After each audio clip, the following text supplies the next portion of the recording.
Dr. Tom Bay is the author of several books, including his latest, Change Your Attitude. The book explains how you can create your own success, one thought at a time.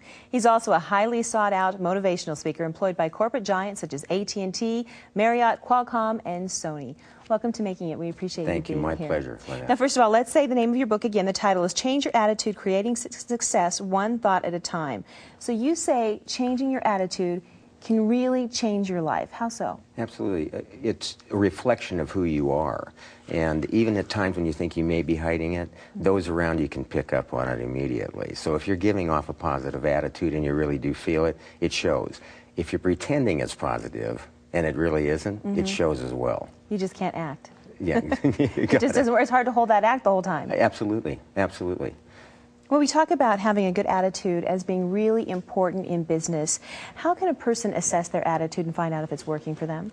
It's real easy. First of all, you've got to take responsibility, and in doing that, you have to look at yourself. And if you find yourself consistently blaming others, finding that it's not really your responsibility. We live, for instance, I feel very strongly about this, in a victim society today. We have a tendency to find that everything's going wrong, including my attitude, is someone else's fault.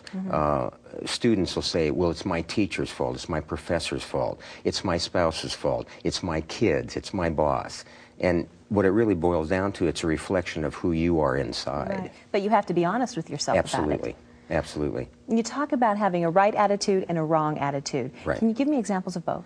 Well, the right attitude, you've hit one of them. Right attitude is, first of all, taking responsibility, being involved with your life and showing some integrity about it. Setting goals is real important. Being honest with yourself, as you had mentioned, is real important. And also being aware of the fact you've got to dedicate some time to yourself to keep that positive attitude. We have 1,440 minutes a day. That's all we have. That's everything we're ever going to have. And it's 1,440. No matter how you slice it, pack it, dice it, it's still 1,440 minutes. Can you give us some very specific steps to develop the right attitude? You may really want to do it, but, you know, are you doing it right? How do you do that?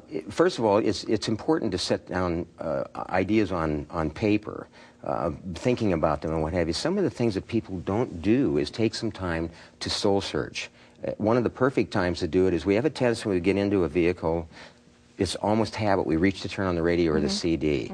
Or talk on the phone. Exactly. And, or get a fax or whatever it is today we can do in our car. Right. But I say, just give yourself, because you're so important, give yourself 1 minute of nothing.